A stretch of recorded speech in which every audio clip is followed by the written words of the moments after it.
tres, cuatro.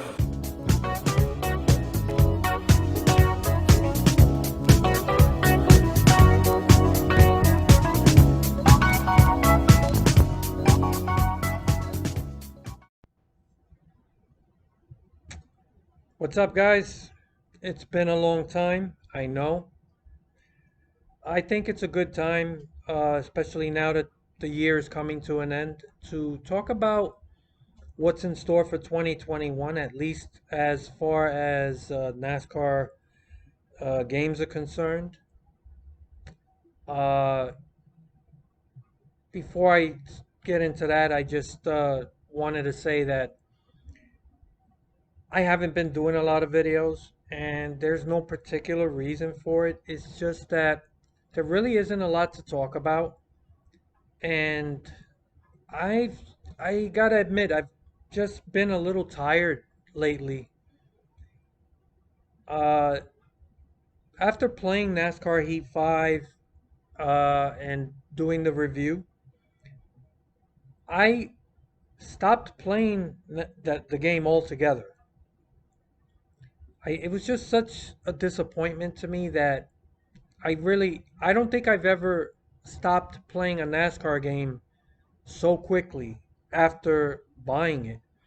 And that includes NASCAR Heat Evolution. I'm not saying that this game is worse. It's not. NASCAR Heat Evolution is the worst of all time. But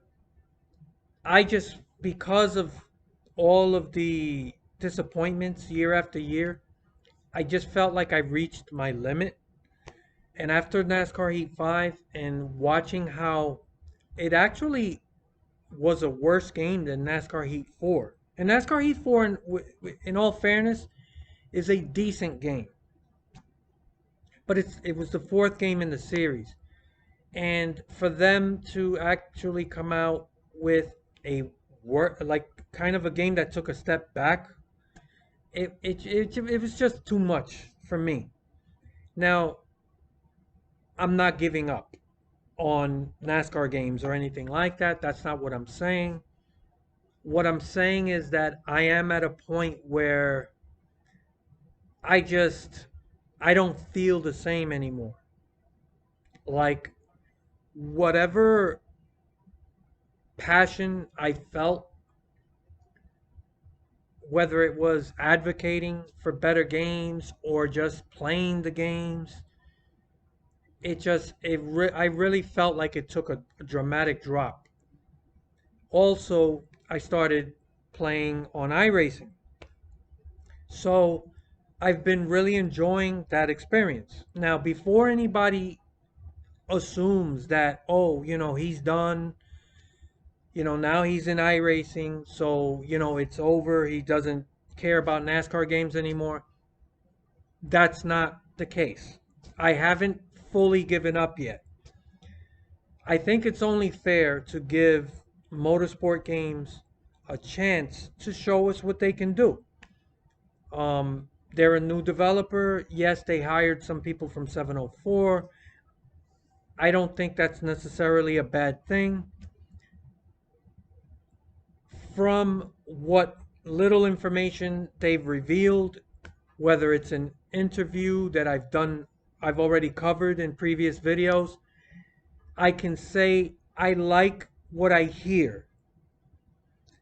But at the end of the day, it's just talk. And developers do like to talk. They will overhype products that when you finally see them, they're not what you thought they would be based on the hype. So I early on I like what Motorsport Games has to say about the direction they want to go. It all sounds great, but I'm not gonna, I want to wait and see. The first impression is going to matter now more than ever because I've already been through several cycles of a rebrand, ground up rebuild, a new NASCAR franchise.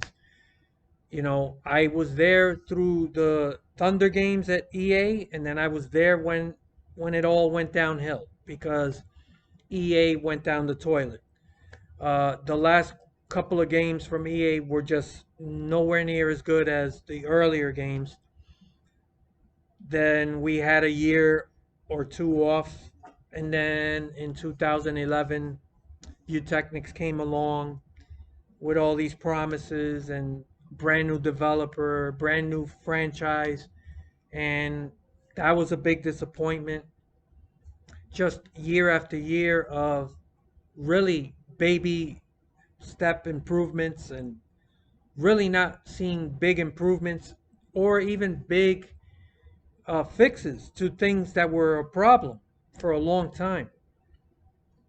Then along came Dusenberry Martin, which was rebranded into 704. Another 5 years of baby step improvements, and you started off with a bare bones demo that was known as NASCAR Heat Evolution. And in all fairness, they did a better job of making improvements and building up than Utechnics did, but there are things Utechnics did that 704 never did. Things like a really fantastic paint booth, uh, a lot of ability to customize the cars. Also, the physics were better in the Utechnics games. But 704 had much, much better AI. In fact, I think the AI from NASCAR Heat 4 is the best we've ever had in any NASCAR game. The pit strategy or the pit logic is not was not as good. It's not as good, right? I do remember the EA games having better pit logic, but I'm talking about in terms of the actual on-track racing, the sense of awareness, the way that the AI raced you and each other. It is the best. Doesn't mean it's great. It just means that compared to all the other games, I would say NASCAR Heat 4 had the best AI to race against. They made a big improvement with the sound. It's also the best sounding NASCAR game. Finally, after year after year after year of complaints about the sound, and I complained a lot about it, they finally stepped up, did what they had to do, actually put recording equipment in an actual car and got real, authentic NASCAR sounds. So NASCAR Heat 4 is easily, in my opinion, the best NASCAR game of the past 10 years. It's not as good as the Thunder series from EA, but in the I guess I would say in this past generation, it's better than anything else that 704 has done or Utechnics. But then they took a step down with NASCAR E5, and here we are. So hopefully, motorsport games learned something from the failures of the past. I'm not sure what to expect, but I have to emphasize how important that first game is, and they have to make a really strong first impression because I'm not the only one. There's a lot of people like myself who are going to look at that first game and say, "Show me what you got." And I'm not saying that game has to be on the same level as a Formula One 2020, which really does check off almost all the boxes in terms of career mode, deep immersive gameplay, presentation, all the bells and whistles you could want in a race title with a full-fledged career mode. I don't expect that from the first game, but I do expect something where it's not a bare bones feeling game where there are major things missing. You do have to dot all your I's, cross all your T's, make sure that the essentials are there, and give us a solid first impression where we say, this is pretty good. I'm impressed. I can't wait to see what they do next. And that's what gets people to keep supporting a developer. we have to see promise. You can't just expect people to buy something that is a bare bones game, disappointing, and then just hope for the best that somewhere along the line you get it right. You have to really impress us with the first game. So that first impression matters. So to get to the heart of what I want to talk about, this isn't a prediction or anything, but there are things that I'm looking for, and you might be able to call it a red flag, but there are certain things that are going to tell me a lot about what's going to come.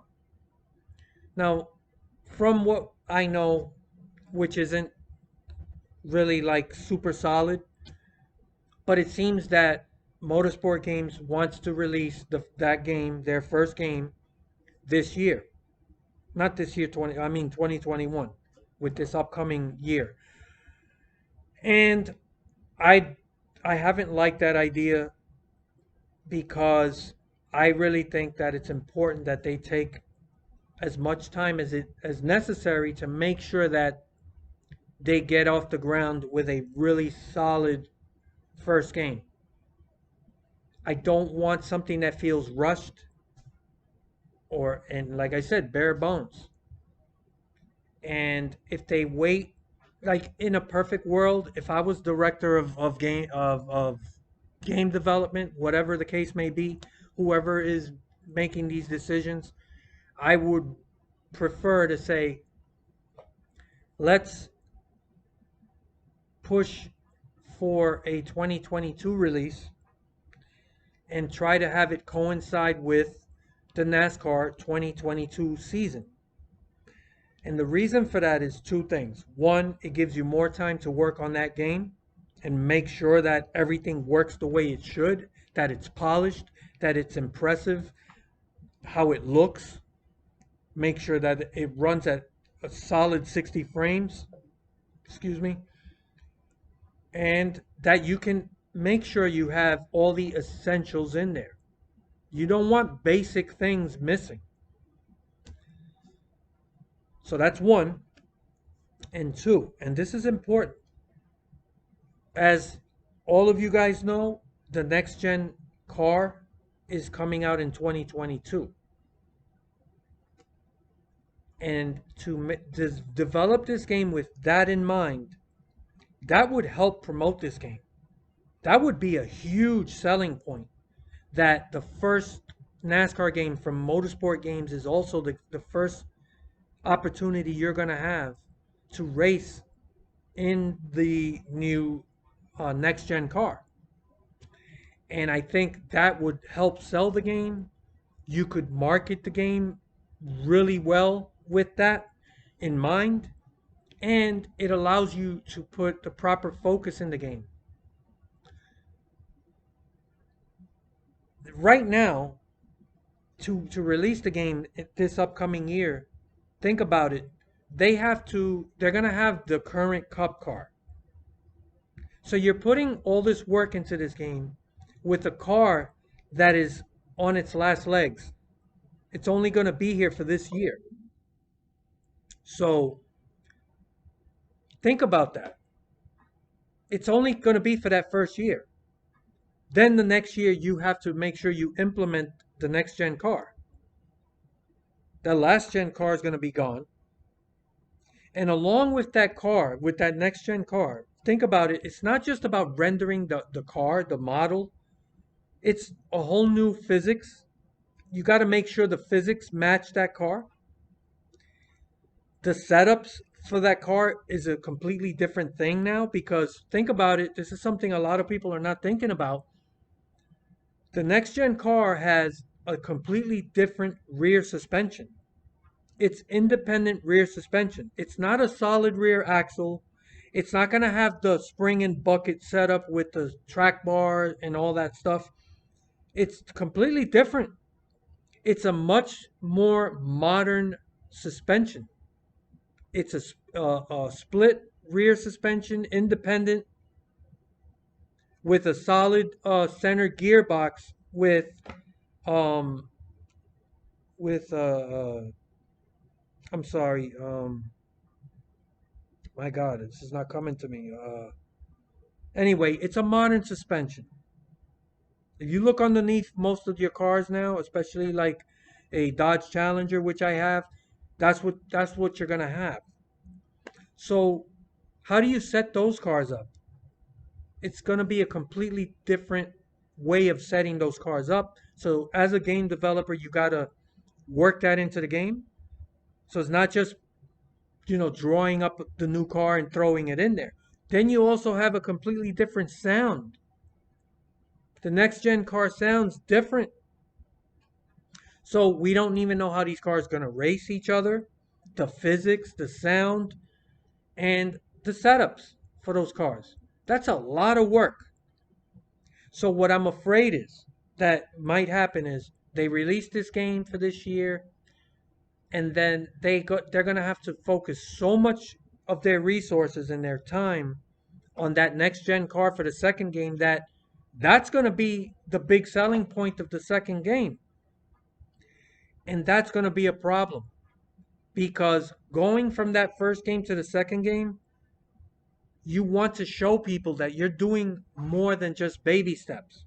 And that even though that's a lot of work to get that next gen car in there and all those things I talked about, at the end of the day, as a gamer, when you play the game, it's not going to feel like a whole new game or a big step up from the first game. It's just going to be like, okay, it's mostly the first game, but new roster, paint schemes, and this new car. And I'm afraid they're going to paint themselves in that corner, and that's not going to be good because there's a lot of people that are in the same boat as I am, and they're going to say, I'm not sticking around for baby steps. And that's a big red flag that I'm on the lookout for. And like I said, this is all speculation. Who knows what the real plans are? Maybe they do decide we're going to delay this game and we're going to take our time and maybe figure out how to work that next gen car in the game and then have it coincide with the release so that the next season coincides with the release of the game and it could help market the game. And there's going to be a lot of people who would love to buy the first next gen NASCAR game just based on that. So that could be a huge selling point. But for a second game in the series, it's not going to work out the same way. You're not going to get the same level of excitement. And if that does turn out to be a lot of work, you can't get consumers to understand, hey, I'm going to go out and spend $60 on a game. And I'm just really just getting the next gen car. And it's really not much else to this game. And that's a dangerous position you're putting yourself in. So I'm just speaking as a consumer. I'm not a game developer, but these are things I'd be thinking about, and they concern me. So that's one big concern right there. And here's another thing to think about. And this is the thing is that even if in a perfect world they would just say, let's hold off and wait, there's a couple of other issues, right? There's one other issue. We are now in the next gen console era, right? I'm not going to call it a next gen console because it's already out. That's the current gen now. PS5, Xbox Series X is the current generation, and the last gen is PS4, Xbox One. We've seen now with Cyberpunk, and a lot of you guys may not be following this stuff, but it turns out that Cyberpunk is pure garbage on the last gen consoles because the developer for Cyberpunk decided to try to push this game out for all these platforms, last gen, current gen, and PC. And it's a very ambitious game. The game actually looks really good on the PS5, the Xbox Series X, and PC, but it's a horror show on last gen consoles. In fact, there's already a bunch of lawsuits that have been launched. Uh, a mountain of refunds have had to be doled out, and even Sony and Microsoft have had to get involved because people want their money back. The game just doesn't run well on the last gen consoles. The frame rate is garbage. The game is loaded with bugs and glitches, and the graphics are shitty. There's a lot of character models that just look like PS1 era stuff. It's just the game is not designed to work properly on last gen hardware. It's a demanding game, apparently. But that's just one thing, right? Because Rockstar managed to get Red Dead Redemption 2 to run perfectly on the last gen console. So it also has a lot to do with the developer and what they're capable of. In either case, I don't want to get too deep into that, but this is something that worries me. These guys are going to try to, I believe, they're going to develop this next NASCAR game to run on PS4, Xbox One, and the current gen consoles, which just came out, PS5, Xbox Series X, and PC. And I'm worried that you don't want a situation where this game, they can't get it to run properly on the last gen consoles, or it does run okay, but they can't really squeeze out all the extra bells and whistles for the PS5, the Xbox Series X, PC, that stuff, because they're kind of trying to make a game that works well across all these platforms. And, people are expecting more. This is a new generation. This is a whole new rebuild, ground up for this series. I didn't really complain about graphics, but now I'm expecting a much more polished looking game. It should be 4K, and it damn sure should run at 60 frames. There's no excuses. I want to see HDR. I want to see ray tracing. These are the things that gamers are expecting now. And it's a new generation. You know, people are the expectations are going to be a lot higher now, and maybe that's not fair to motorsport games, but you stepped in, the timing is really, that's where you are with everything. So I'm afraid of that. I'm afraid of them, not maybe saying, hey, let's just make this game for next gen or current gen, PS5, Xbox Series X, and PC, and make the best possible running game that we can. But here's the reality, right? So now that I put that out there as a concern, here's the reality. There's a business side to it.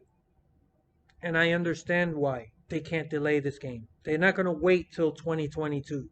They're not going to do what I'm saying would be in their best interest to push out the best possible product. They're going to do what's in their best business interest. I'm not sure they can afford to wait till 2022 and do what I'm saying. I'm not sure they can afford to ignore PS4 and Xbox One, because most gamers, they're still going to be on those consoles. Not everybody can even get their hands on these next gen consoles. I'm still trying to get a PS5. I mean, I'm not every day trying to get one, but if I get an opportunity to get one, I'm going to jump on it. But if not, my mindset is already, if I have to wait till the spring, so be it. But the point is, if the game is set to release this upcoming year, they can't ignore the last gen consoles. They just can't do it.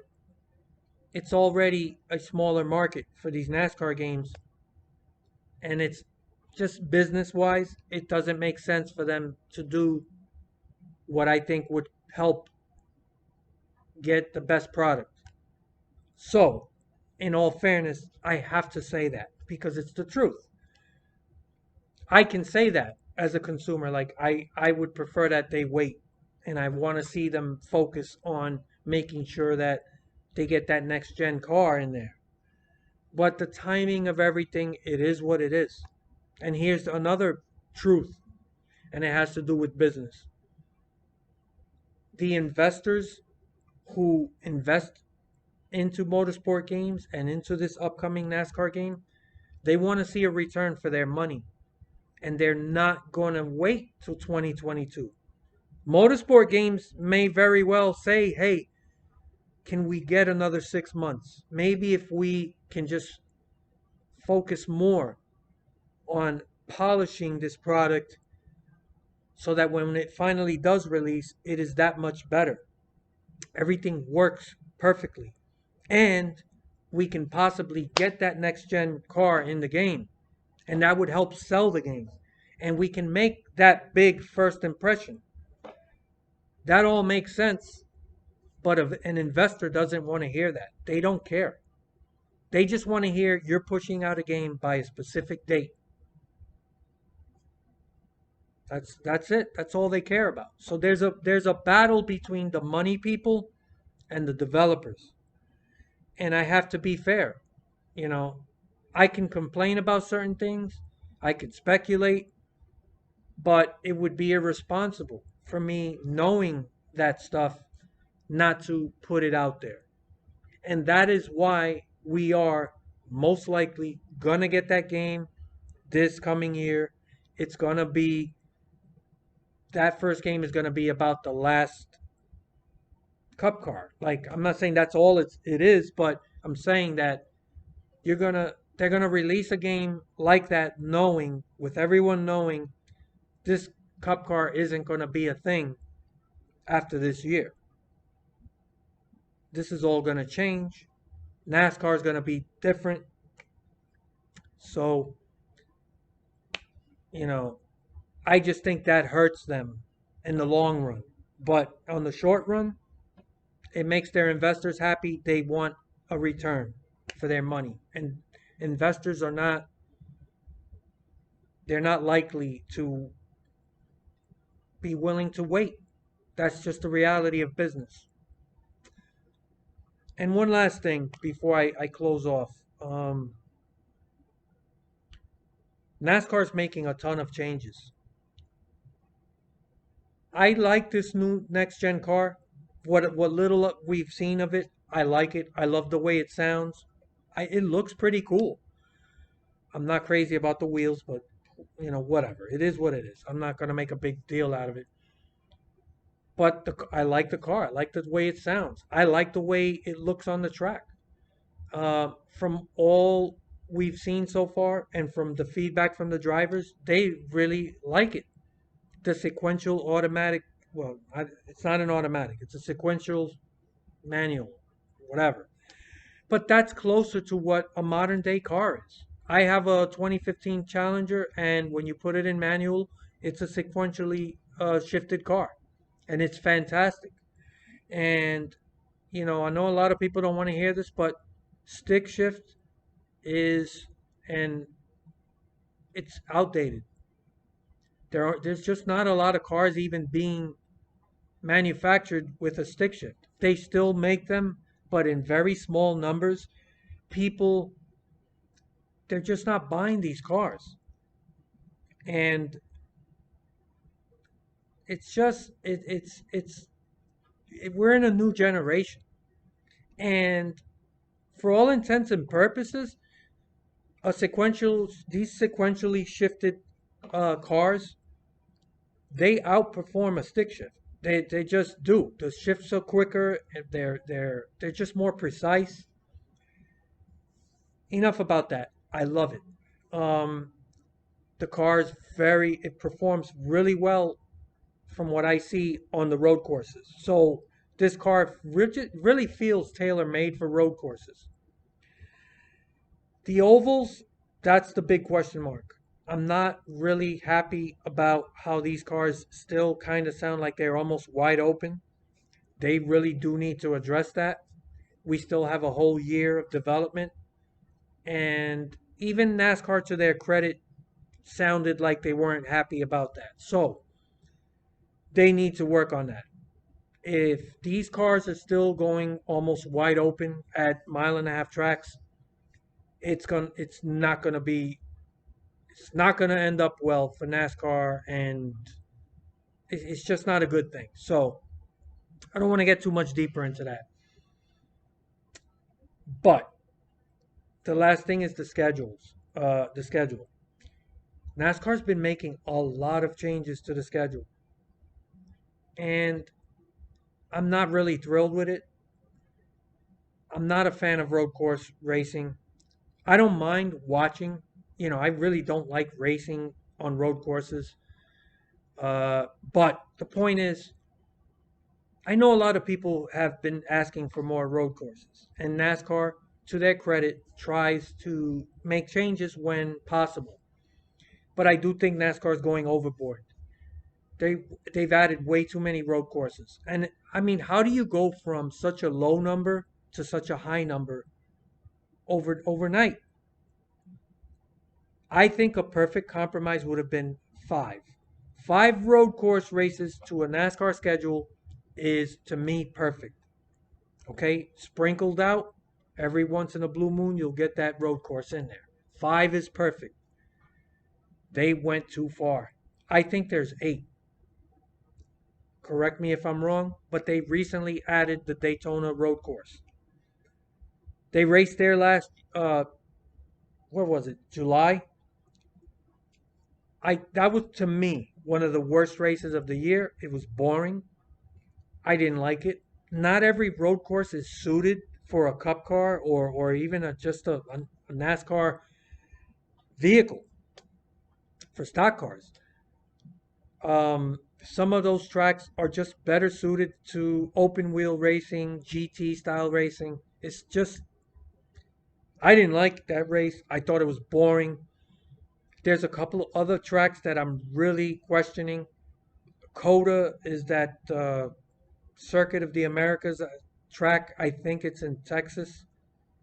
I don't know a lot about that track, but I did Google it. I went online. I think I saw a few clips on online of some races there. It does not look to me like a track that's suitable for stock cars. I don't think that it's going to produce good racing. Again, it's just speculation on my part. I might be wrong, but it's just too many road courses. NASCAR, I don't know, man. They're real trigger happy with the changes. They're making a lot of big changes overnight. So I bring this stuff up not just because I'm not crazy about the schedule, but it also throws a wrench in the development plans for the game. So every time NASCAR makes a big change like that, Motorsport Games has to come out and say, okay, now we got to add this track to the game. So now when they add all these tracks, that's more time and resources spent on that. Less time and resources spent on all the other things that I want to see. And now they have to work that stuff into the game. And then what? I think that hurts the game development as well. So those are the things I'm worried about, that I'm looking out for. I don't know what else to really look at. We don't have a lot of information. When they release something, I'll talk about it. But those are my thoughts on, the upcoming year, what's going on with the game development for the next NASCAR game. Um, yeah, I'm not gonna have the same level of patience. Uh, I'm just really I'm at the end of that. I don't know, man. I don't know how to put it. It's just I'm not gonna have. I'm gonna have a low tolerance for bullshit. And if they just come out with some half-assed, rushed product, bare bones, is missing a bunch of basic shit, uh, lacking presentation, and I'm done. I am done. I just can't keep doing this. And yeah, so I'm gonna give them that first chance. I want to see what they do. Show me what you got, and if you're able to put out a good, solid first impression, where I say, "That's not bad. I like this." I can't wait to see what you come up with next year. That's really what your goal should be, and you really are gonna have to work on a lot of things, a lot of off-track stuff. This game just can't be about the racetracks and the cars. It's got to be about more than that. And it might not be fair to motorsport games, but it is what it is. They're coming in at the tail end of two franchises that failed, and now they're coming in. And unfortunately for them, it may not be the fairest thing in the world, but they're going to be judged on, a lot harsher on that first game. So, those are my thoughts. I look forward to your comments as always. And yeah, that's pretty much it. I'll see you guys around. Happy New Year's to everybody, and I hope everybody's doing well. Later. 1, 2, 3, 4.